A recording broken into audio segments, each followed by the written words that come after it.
You know Gray Bar for electrical parts, but there's one more thing you may not be thinking of us for that can help maximize your next project's total value. Our pre-project planning services are designed to help you win the bid, save on labor costs, and keep your installers productive across your entire build. The sooner you call us, the better. Because when we're there from the beginning, we can anticipate your needs and help you solve problems before they become problems. Yep, Gray Bar does that.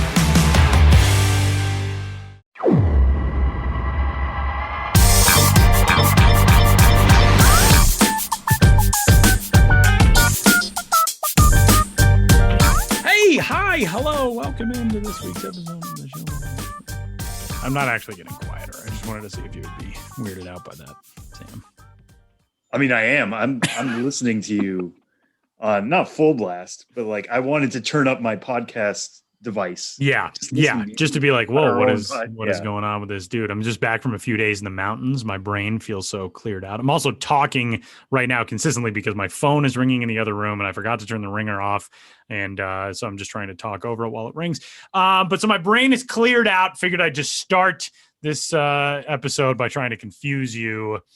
You know, it's a very mature podcast that we do here. Yeah, when we talk about the Rocky Mountain vibes, not just the baseball team. Right. But apparently it's what you are exhibiting and bringing the energy that you are bringing to the show here. So refreshed, man. You know, my childhood best friend and I went camping for a few days and it was great. So here we are to welcome you into this week's episode, the 313th of the Show Before the Show podcast. My name is Tyler Mon. His name is Sam Dykstra, and we are set to talk a lot of baseball today. We've got some three strikes topics coming up here momentarily. We've got a great conversation here just after the jump. Benjamin Hill and I got to record an interview with members, quite literally, of the Reading Fightin' Phil's family. I'll explain that coming up here in a little bit. Father's Day, of course, this weekend, and happy Father's Day to all of you fathers out there and to all of your fathers for this coming Sunday's celebration. So we got that coming up as well. And I was only gone for like 3 days. I feel like I've been out of the loop for a million years. How are you, Sam? I'm good. It's funny. You went into the mountains and like into nature and experienced the great outdoors. I went back to the office yesterday. Yeah. How was it? I saw a post. Weird, normal-ish? Normal-ish. Yeah. Okay. Normal-ish. I mean, I'm sure many of you at home are going through the same thing we are right now about the, how often should I go back to the office? What is that going to be like? Going into the MLB offices, there were a couple people that I work with who I've only gotten to know over Slack really over the last year. Got to meet them in person. That was great. Wore my mask pretty much everywhere around the office. Didn't have to wear it at my desk being fully vaccinated. But yeah, it was a small step towards normalcy. Okay. I will say. And because of the way the MLB office has been not upgraded, but it's been decorated since the last time we were there. It's kind of funny walking into that building and there's these giant posters of Aaron Judge and Mike Trout and Ronald Acuna Jr. And it feels like they're welcoming me to work every day, which That's is cool. Very cool feeling. Yeah, we should explain to people MLB.com, MLB Network, MLB, the commissioner's office. Everybody for years was in all different locations. And our offices, the MILB.com offices, were down in Chelsea Market in New York City. And the commissioner's office was on Park Avenue. And the network was in Secaucus, New Jersey. And obviously studios and stuff are still there. But everybody, for the most part, now is under one roof. That happened in January, right? Yes. Of 2020. So you guys got like a month at work in this new building, and then the world shut down for what has felt like absolutely forever. And it's basically been 16 months now, 14, 15, 16 months. So it's like you kind of move into a new place and then just never see that place. So it's like, I would imagine it felt almost like an initiation day for the second time around. Yeah. Not only that, but I moved my desk. Oh, okay. So it's like a completely new thing, showing up and all the stuff that I had packed up a couple weeks ago, knowing I was moving my desk, but like, it was literally just like, oh, here's a new spot in this new building that I still don't really know that well. Crazy. But there are some cool things about it. We don't have to get too much into the weeds of what our workplace is like, but I haven't even been there. I've never been there. I know we needed to get you there. I'm very excited. If only to see some of the meeting rooms, which are named after baseball legends. Like there's a cool Papa Bell room, and I think there's a Cal Ripken room and a Joe DiMaggio. Like I look into Joe DiMaggio room now. Very which is cool. pretty neat. I have not yet gone through and tried to book meetings in specific rooms just to say like hello from Ted Williams. Right.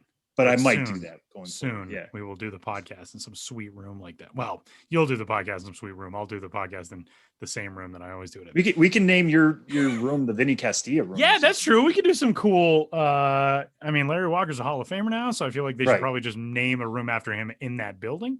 Yeah, maybe, or I could just find like the most random Rockies player in history. This is the Jason Bates room now. What's this is going to be? This is the Jeff Parrott room. You know, the legends of my lifetime. Okay. This is the Yorvit Torrealba room. Well, okay, now we're getting closer because I feel like that's right. You were like 3 when the Rockies made their debut. Sam, we get it. You're young. You were a Rockies hipster. It's fine. You saw games at Mile High Stadium. I did. I was there at that first game. Eric Young's homer. You know, not to brag about cheering for one of the worst franchises in sports. But here we are in this week's episode of the show before the shows. We've thoroughly confused and baffled you all. But we're getting set to talk some real baseball things. And let's dive in for 3 strikes on this week's episode of the show before the show. We're going to kick it off with a lot of prospects moving up and getting shots at the next level. Guys headed to the big leagues, obviously, over the last few weeks. There have been prospect debuts and guys we've seen, kind of going in both directions. We saw Jared Kelnick go to the big leagues, struggle there. He's back in AAA now, but continues to surge with the Tacoma Rainiers. And we are seeing other guys make the climb up the ladder in their various systems. And among them have been some of the biggest names in all of minor league baseball, including a guy who is currently the number 3 prospect in the entire game of baseball. That is the corner infielder Spencer Torkelson in the Detroit Tigers organization, who goes up from high A to double A. He makes that move with the 4th-ranked prospect in his system, Dylan Dingler, the catching prospect who the Tigers took in the 2nd round last year out of Ohio State. But Hunter Green making a move up. Cade Cavalli, friend of the show, making a move up. Shane Boz making a move up. Right now, what has been the lesson that you've learned from some of these promotions and what we've seen from these guys so far? Yeah, I mean, this was, for all intents and purposes, prospect moving week. That's how I kind of thought of it, which is interesting because I feel like mid-June is normally when that actually happens in a regular season. Yeah. When we're starting first week of April, because around now is when minor league all-star games would happen. Guys would get, their honors there. They would get to go and participate in that. And then you would ship them off to the next level because obviously they had a good first half. So teams are kind of sticking to that schedule now. And I think part of that is, and I've said this plenty of times on this show and elsewhere, but still, a lot of teams were trying to figure out where to send guys to begin 2021. The lost year last year, kind of put everybody in the Wild West of player assignment. And everybody was trying to figure out, okay, do we bump this guy up 2 levels? Do we bump this guy up 3 levels? Do we hold him back and act like, 2020 never happened and only move him up a half measure? We saw something like that with like Grayson Rodriguez, who went from low A to high A. And then the Orioles quickly realized, okay, wait, he should really be at double A. Or Francisco Alvarez a couple weeks ago, who had never seen full season ball. So the Mets wanted to get him in full season ball, quickly realized he wasn't being challenged at low A St. Lucie, and moved him up to high A Brooklyn.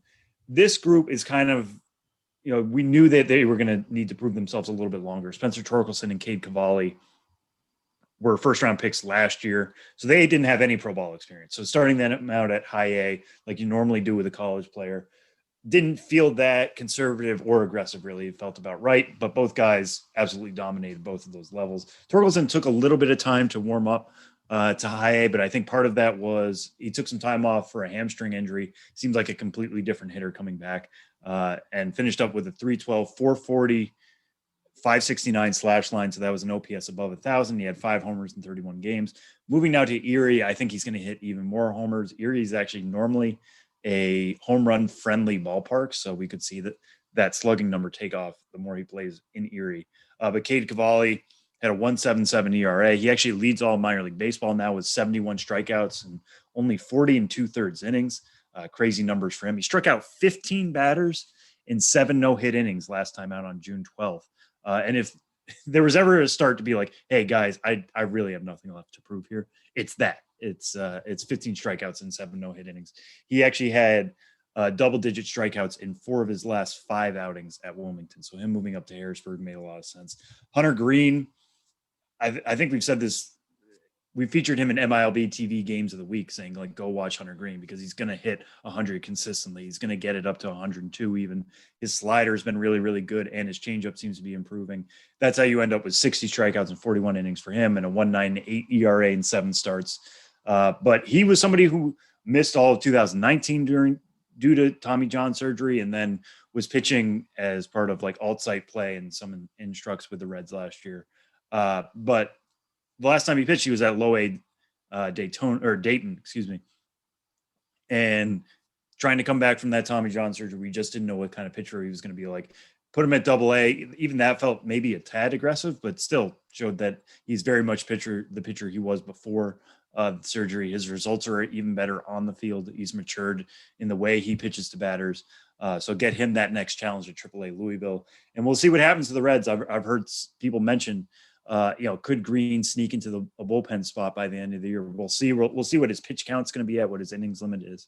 But we obviously know that the velocity is going to play for him. And Shane Baz has some of the best stuff in the majors, or in the minors rather.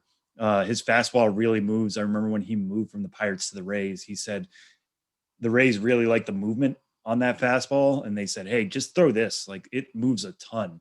And it moves in ways we really like. So just lean on this pitch. And it seems to have worked really well. He does have some complementary pitches as well. But what's really taken off for him this year, starting out at AA Montgomery, and which led to the promotion to AAA Durham, and he made his debut this week, was the fact that he struck out 49 batters. He walked only 2. So if he has this stuff that thrives on its movement and he's finding the strike zone this much, that's incredible. I mean, he could easily jump into the top 50 overall prospects, maybe even higher than that if this command and control stuff sticks. But that's as if the Rays needed another exciting piece at AAA Durham. They certainly add him right now. He actually turns 22 years old today, so he's very young for the AAA level. But there is no better birthday present than jumping one step away from the major league. So we'll keep an eye on all these guys. Challenges are going to come. That's why they got moved up. Just letting them mash or strike everybody out at the levels they were at isn't going to help their development, but that's what we're going to see here in the next days and weeks. And maybe they'll even pass that test and move up again. I think Torkelson especially could see a third level, given what he did at Arizona State and what he was showing there at the end at West Michigan. But all 4 of these guys are becoming must follows very quickly. Strike 2 is very related to this conversation. Who is next in this line, Sam? Whether it's somebody getting promoted in the minors, maybe somebody who's going to make a big league debut. Right now, who kind of seems like they've moved up on the docket to maybe be on deck, baseball term, when it comes to promotions? Yeah, so I'll keep this to within the minor leagues because, again, this like moving week seems to be based on getting guys new challenges. For the major leagues, you're calling somebody up to fill a need. And we're seeing that with Matt Manning, right? Matt Manning, as we're recording this on Thursday, is making his major league debut tonight. It was not at a point in which the Tigers probably would have liked to have done that. He actually leads AAA in ERA right now with the highest ERA at that level. But injuries to Spencer Turnbull and Matthew Boyd led to the Tigers needing arms. Matt Manning is a good arm to have. He's going to make his major league debut. So there's lots of other calculus that goes into MLB debuts. But in terms of call-ups within the minors, a couple names I want to throw out here real quick. Adley Rutschman, if we're getting to the point where Spencer Torkelson's moving up, Adley Rutschman is at his highest level ever at AA Bowie. But given conversations I've had with people with the Orioles, given what he's been able to show at the plate so far, kind of the timeline we expected him to be on, I don't think he's going to be in Bowie for long. I think there is something to be said for him working with Grayson Rodriguez for a while, and working with that staff at Bowie, which is obviously very talented. But in terms of what he's showing hitting wise, like he's going to need a challenge before long. And I wouldn't be surprised to see him in Norfolk at the AAA level by 4th of July. I would say Julio Rodriguez, friend of the podcast, Tyler, you got to see just how electric he was at Olympic qualifiers. At high A Everett right now, it seems like every night he's doing something. He's continuing to hit the ball. I thought him moving up to high or not even moving up. That's a level he finished 2019 at, was pretty passive. He's passing all the tests so far over there in Everett. I think he can certainly move up in the next couple of weeks. One name I want to throw out here that I didn't, or that I had in my initial MLB.com piece that has unfortunately is not going to result in a promotion anytime soon is DL Hall. The Orioles have actually announced that he's going to be shut down for a little while with an injury, I believe to the shoulder. He got off to a really strong start. Control was a little iffy, but he was striking out at least 40% of the batters he faced at Double-A.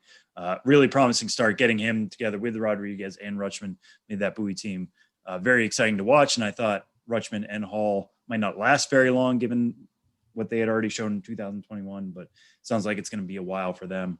One other name I want to throw out real quick, because I did say the Mariners have been passive with Rodriguez this year, but they have been aggressive with younger prospects in the past, thinking back to Jared Kelenic in 2019 when they sent him up 3 levels.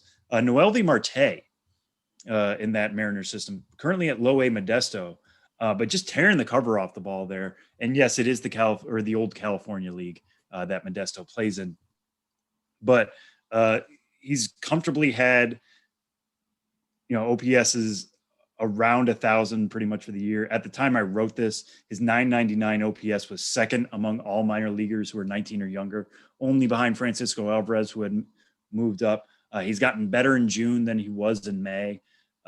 We kind of had him circled as somebody who could have some helium, but he hadn't played above the Dominican Summer League, I believe, coming into this year. So the fact that the Mariners sent him to Modesto, they wanted him to find his feet, but he's certainly doing that. And I think at a certain point, you're going to want to see him, what happens when you're pitching up, going up against a little bit tougher pitching. I think he'll find that at high A, and I think that will probably happen before mid-July. But that's just my guess right now. But the way Marte is performing, he's not only going to climb up the Seattle ranks, he's going to climb up prospect rankings as well. And strike 3 this week, we are, ordinarily we'd be at this stage talking about we're near the midway point of a minor league baseball season. Obviously, we're essentially a month and a half into this season, and we're past the stage of, small sample size, this guy is doing X, Y, or Z. So right now, looking across leaderboards in minor league baseball, there are stat leaders who stand out in a lot of categories. Joe Adell right now, the minor league home run leader, he's kind of shared that honor with a handful of players across the minors at times. Cade Cavalli, who we were talking about just a little bit ago, strikeout leader in the minor leagues, who right now among leaders, current minor league stat leaders, Sam, is likely to end the year in that position in their categories. Yeah, I guess the obvious answer for me right now is Cade Cavalli. I mean, we mentioned again that strikeout total right now, stands at 71 through 40 and 2/3 innings. He's going to be challenged here at Double-A Harrisburg, but by the look and sound of it, he's got the velocity to handle Double-A for sure. He's got the full range of pitches, I think, to make that jump work. It's been really fun to see him take off in this way, because we were like, he's a first round pick, so everybody knows him, but a lot of that is based off what he was showing in his junior year, but that got cut short, which we talked to him about a little bit. The fastball is good. The slider is above average. The changeup is above average. What's going to happen when he has to go up against pro batters? And the fact that he made high A batters look silly is really enticing to me. I think the biggest thing that could hold him back from that potentially is, again, coming off the 2020 season, not many innings in that arm between Oklahoma and then whatever he got last year during his brief time in the Nats system.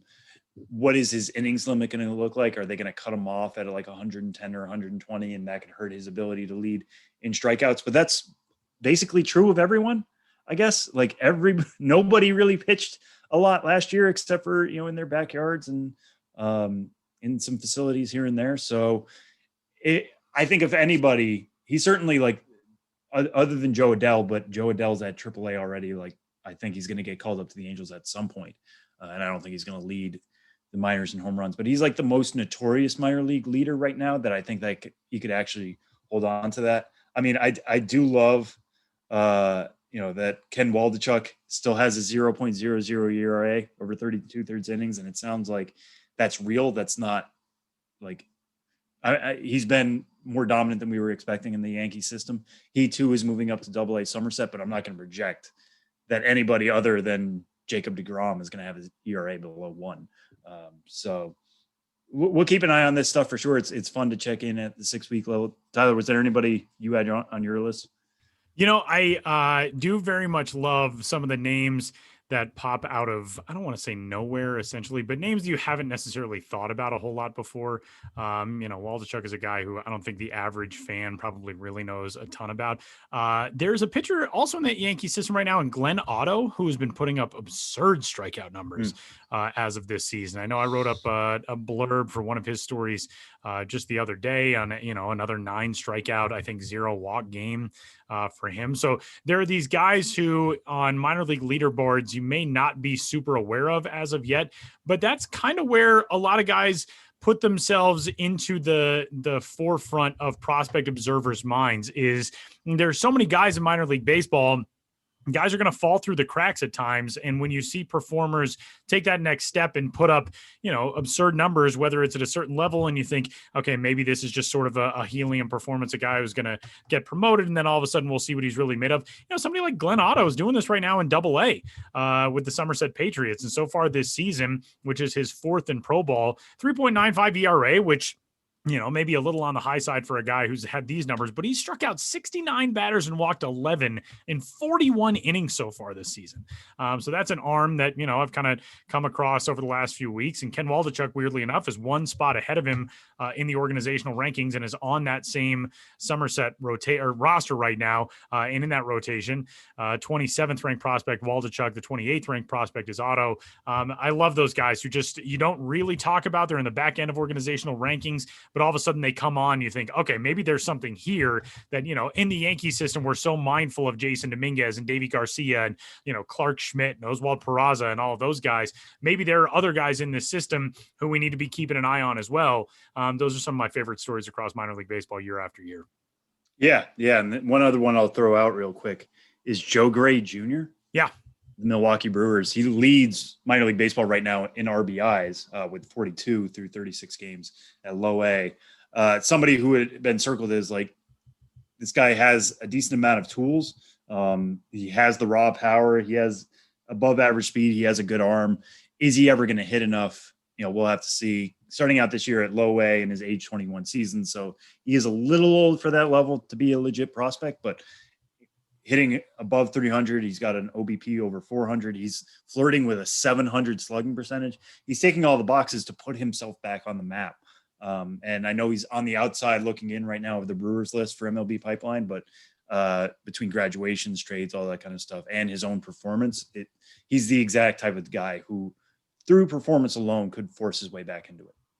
And that's 3 strikes for this week's episode of the show before the show. Coming up, we are headed to the Reading Fightin' Phils organization where we get a chance for a family interview. Father's Day is coming up, and we've got the patriarch of one of baseball's best minor league baseball families, Tom Hunsicker, who is a member of the Fightin's roster, essentially, in a strange way. He is a mascot who is 70 years old now. Tom Hunsicker will join the show, and he will be joined with me and Benjamin Hill, by his son, Reading Fightin' Phils general manager Scott Hunsicker, and Scott's brother Todd, who is the chief director of promotions for the Reading Fightin' Phils. It's Father's Day week, and we're talking with the baseball family. Coming up next.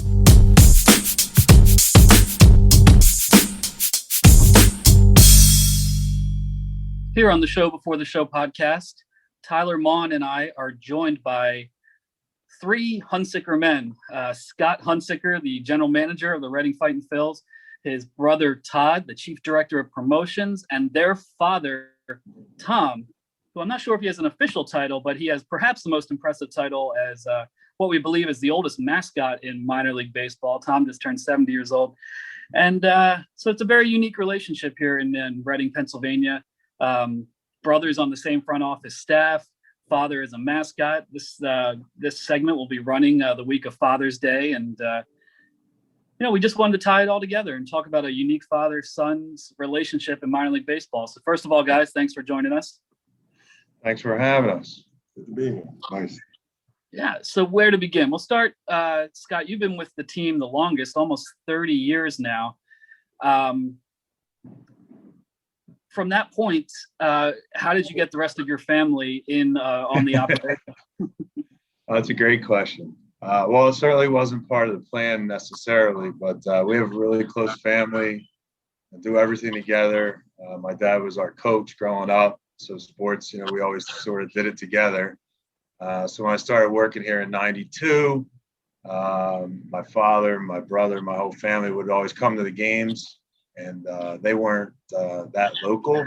They're from Philadelphia, and we're in Reading, Pennsylvania, so it was like an hour drive. But that just continued over time, and eventually we decided to add additional mascots.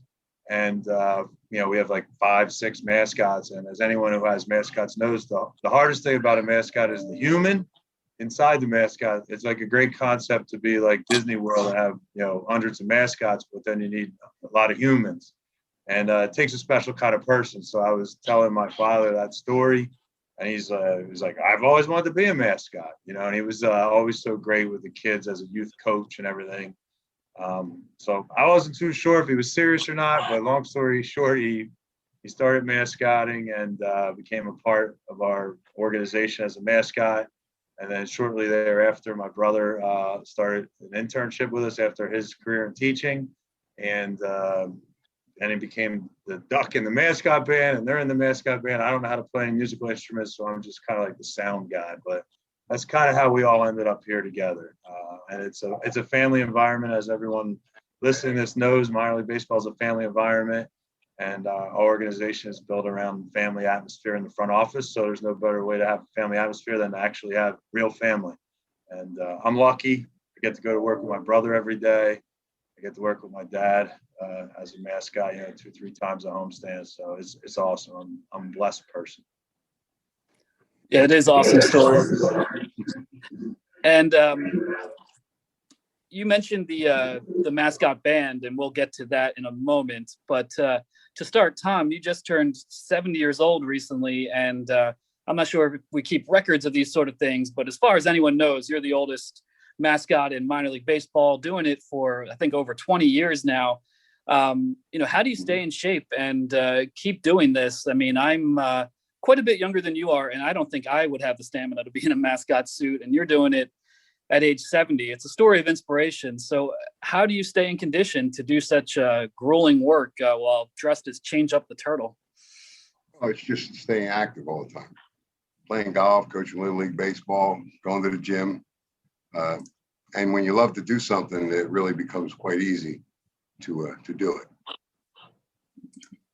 Short answers. Yeah. And his years in training, and he was a Stroman's bread truck driver. They don't have any air conditioning in those trucks. Oh, yeah. So he would spend all day in the truck in the heat. So he was telling me the other day, being in the mascot costume was a lot easier than that. Yeah. You get used to it.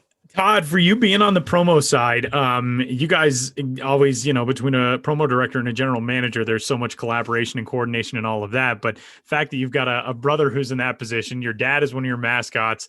How much do you feel like you I would imagine you can throw anything out in any context, and there's a conversation with, people that you're so close with about how can we make this better? I mean, what's it like getting to work with guys you've known your entire life to make the, one of the real crown jewel franchises in minor league baseball better year after year on the promotion side? Yeah, it's been awesome. And it's really just been a continuation of what we've always done since we were kids, really. I know we always tell the story that we had a nice backyard with a cool little wiffle ball field, and we used to, not just play wiffle ball. We used to play in some wiffle ball tournaments, and Scott was always kind of taking the lead on that, organizing everything. But, I always kind of backed him up with trying to add some music and, brackets for the tournaments and things like that. So really, it's not much of a different concept. And we kind of function and work together the same way as when we were in the backyard playing some Little League games, just for a lot more people. And a lot more fun, really, to bring everybody involved. One of the neatest identities in minor league baseball, I mean, you guys with the baseball town energy, the image, the feel of the ballpark, the community aspect of what the Fight and Phils are in Reading. How do you guys feel like the community is reflected in your family and vice versa? I mean, when you see families at the ballpark, I would imagine there are a lot of people who are aware of the relationship between you three and, growing up in the area and Phillies ties and all of that. What does that mean to have this relationship in your front office, but also as a wider part of a community that's so tightly knit for a minor league baseball franchise? You want to take that one first? I guess I should have addressed that to Game somebody. staff, you know, it's like, I guess I would say that, you know, when I went to college, I thought I was going to be a guidance counselor and a coach. And that's, you know, when my mom and dad sent me to school, that's what I trained to be. And then I did this internship sort of randomly my senior year during baseball season. And the thing I fell in love with was families coming to the ballpark that didn't know each other and they would talk to each other. And it fascinated me. My dad's a real outgoing guy as a coach, as a youth coach. We always, you know, knew all the families that played in our organization, also the other team. We always met the other team, talked to the other team. And honestly, I was like struck when I started working here, but not by the baseball so much. I love it, but like the families talking to each other, complete strangers, which is really weird now in 2021 coming out of a pandemic, because we almost have to like retrain our brains to do that, you know, that we can talk to a strange family that's sitting at the seats next to us. But honestly, I think that to answer your question, you know, that's what drew me to this. That's what made me decide to take this job instead of other opportunities. And so for us to be here working together is really just a continuation of that.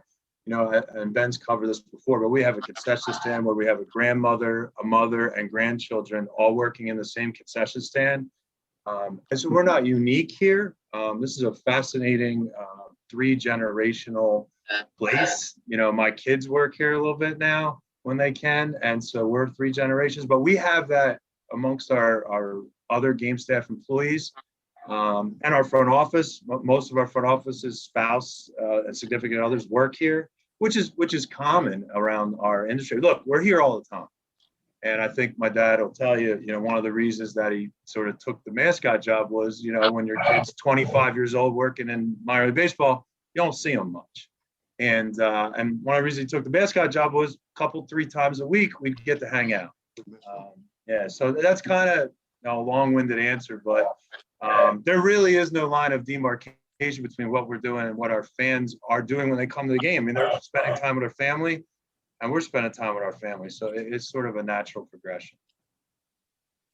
Well, I said I'd get back to this because it's a topic that really needs to be explored. But the mascot band, one of those quintessential minor league baseball oddities, a full band of mascots banging out, you know, garage rock classics, rocking in the free world, that sort of thing.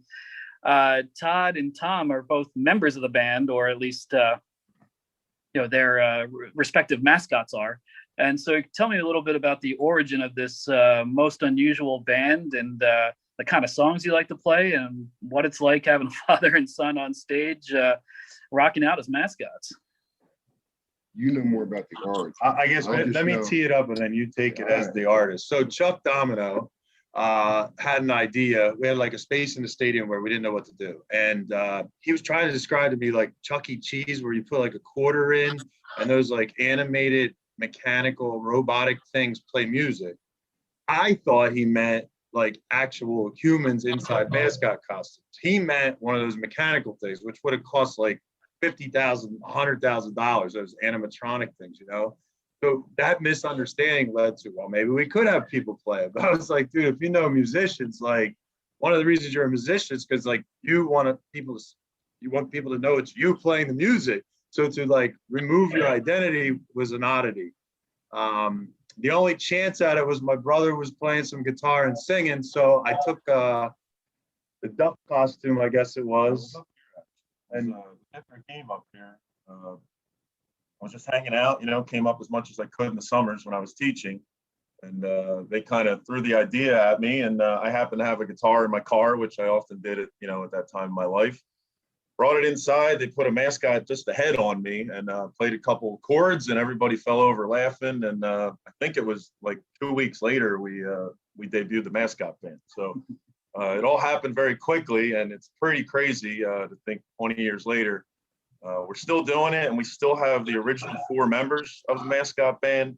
And for one of those to be my dad, I mean, as I grew up, you know, playing violin and saxophone and early in school and everything, certainly never envisioned being in a rock and roll band with my father this many years later. But it's been awesome. And it's, yeah, the other members as well, you know, Bucky the Beaver's best friend, Mike Fink, is one of the original 4 members, and Screwball's best friend, Dean Stump, has been around for 20 years as well.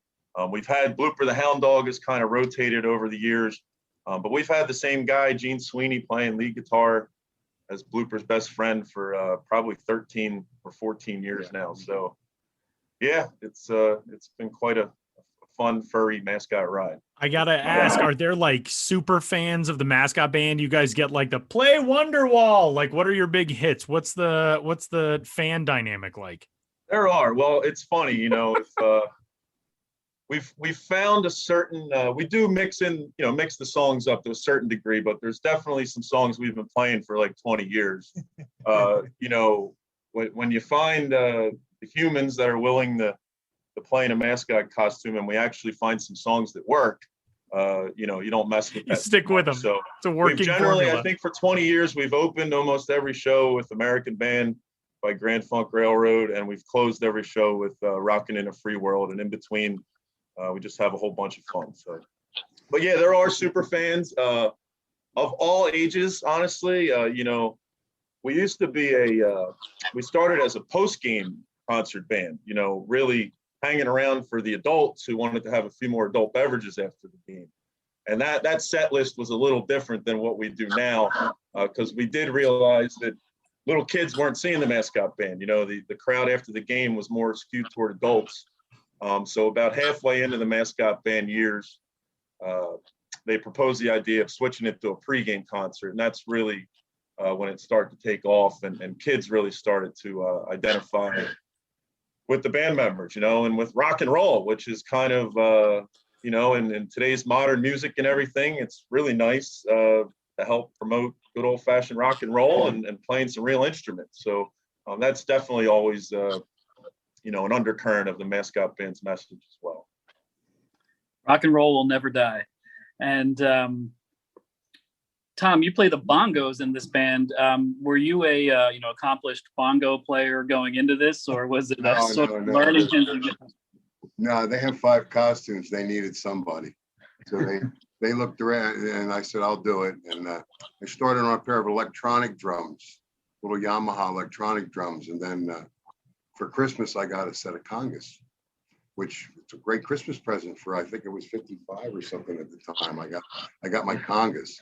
Actual congas, but the other musicians are extremely talented musicians, and I am just a percussionist of sorts. Well, he likes to sell himself short there, but I remember as a kid growing up, driving around in the car, he was one of the best steering wheel dashboard drummers I've ever known. So, he likes to say he never played an instrument, but he's been really playing the bongos, if you will, our whole lives. The only instrument I can play, so I feel very good. The dashboard steering wheel thing is like a recognized musical form. I'm happy about that.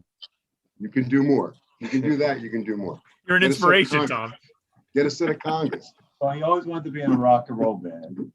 And so that sort of happened there, and I don't think he ever wanted to be a mascot, and he's good at it. Honestly, some people, I guess, that listening to this think, oh, okay, yeah, Scott and Todd's dad wanted to be a mascot, so they entertained, they let him. That's not it at all. I mean, if you've ever seen him be a mascot, he's the best. I mean, he's right, his energy, and nobody can tell there's a 7-year-old guy in the costume. He doesn't let one kid go unattended or noticed. He dances out there like he's 21 years old, and it really is inspirational, honestly, as a 51-year-old to see him out there doing it, and the fans acknowledge that he's got that energy, so it's pretty cool. He still coaches Little League baseball with me and all that stuff, so hopefully I'll be able to sustain it like he has. Yeah, well, Tom, when I interviewed you in Reading about being a mascot, you said your goal was to work till you were 70 and beyond, and you've hit that milestone and still going strong. Or you reassessing those goals, or just taking it one day at a time and just gonna go. Just I'll quit when I collapsed. Well, let's hope that doesn't happen. That'll be a different kind of podcast. I don't want to. I want to go on as long as I can. As long as I can still. As long as I don't look like a 70-year-old in a costume, I'm going to keep going. Once I start looking like that, will be time to think about being an usher. Yeah, he's in probably the best shape he's been in a long time. And it's funny because as our season approaches, he like goes into like baseball player mode. Like he's got to get ready like for spring training. And it's hilarious, you know what I mean? So it's like, I got to get ready. Mascot's coming up. And he takes it pretty serious. You know, he's like, he won't ride in the golf cart. He's got to walk the course, you know, because he's got to get ready for being a mascot. And, you know, for people that aren't like around him very often that hear that, they're like, this guy's getting in shape to do what? What the heck is he talking about? Better. But yeah, it's pretty cool. It's kept us together, but it's also kept him, you know, physically fit and everything like that. That's a good message too for you know, our sons and all kids. Yeah, well, it is a unique story and an inspiring story and quintessentially minor league baseball. So Scott and Todd and Tom, yeah, can't wait to see the mascot band play again. And it's only in minor league baseball, right? So in advance, you know, happy Father's Day. And thanks so much for joining us on the podcast. Thanks for having us. Thank you all very much. Take care.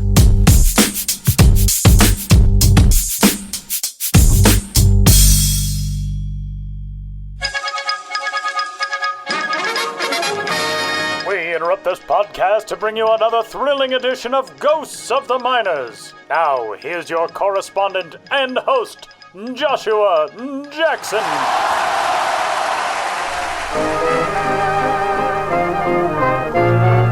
Welcome back to Ghosts of the Miners, in which all of you out there in Radioland must identify the legitimate historical ball club hiding amidst the fraudulent pair. One is the real deal, the others are phony baloney. In last week's segment, I asked you which of the following minor league baseball teams did at one time exist. A. The Woods Hole Deep Divers. B. The Miramar Beach Beachies. C. The Green Bay Bays. The correct answer is C. The Green Bay Bays. Now that we're at sea level, let's dive right in with the Bays, who surfaced late in the 19th century and got along swimmingly in the Wisconsin-Illinois League from 1909 through 1914. The Bays never floated to the top of the heap, but over those 6 seasons they sometimes tied up the Freeport Pretzels, downed the Racine Malted Milks, and cut through the Wausau Lumberjacks. The Green Bay Bays came closest to getting their bottle in their first and last years, in each of which they finished second. In the prior, they were led by Felix Chouinard, who rose to the Chicago White Sox and sunk back to the Bays a couple times over the next few seasons, and manager John Pickett. Pickett's charge ultimately let him down, finishing 69 and 54 behind the consistently frustrating Madison Senators. In the latter, manager Bobby Lynch was the Bays' buoy, but not the linchpin needed for a title. Although Green Bay was a bit adrift between those 2 second-place finishes, the Bays stayed afloat with once or future big leaguers of lasting fame. We're talking about legends like Fritz Molwitz and Joe Benz.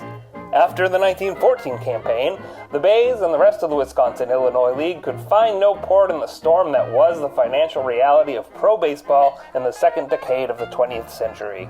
All the bookkeepers underwater, Green Bay would not harbor another minors team until 1940.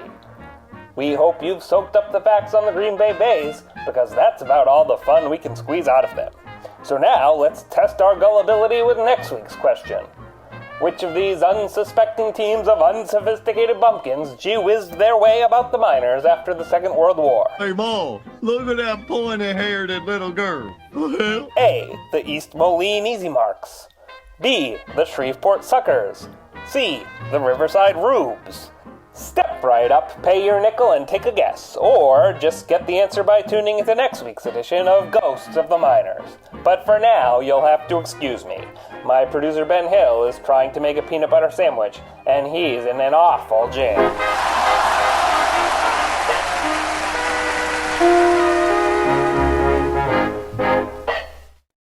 Final segment of this week's episode of the show before the show. MILB.TV is your place to catch all of the top talent in minor league baseball as the summer rolls along. Sam, what are you watching on MILB TV this week?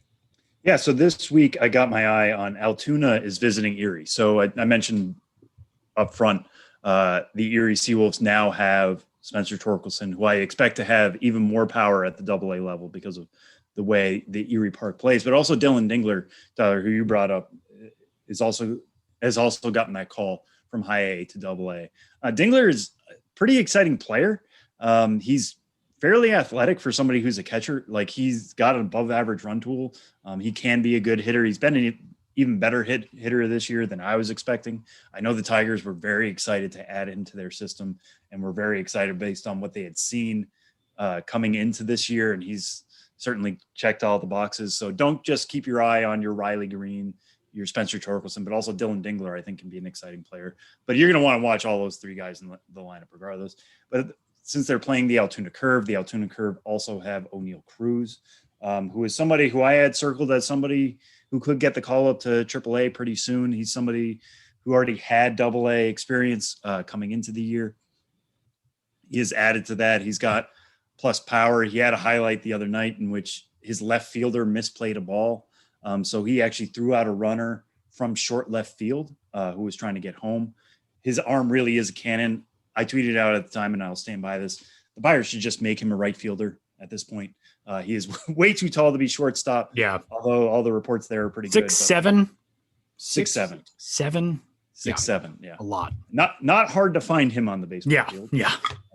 But his arm is really something special, and I think they would get more out of it putting it in right field than they would at short. But they really want to make that happen. So either way, you're going to see some sort of highlight out of O'Neal Cruz, I think, and having him on the same field as Riley Green, Spencer Torkelson, Dylan Dingler.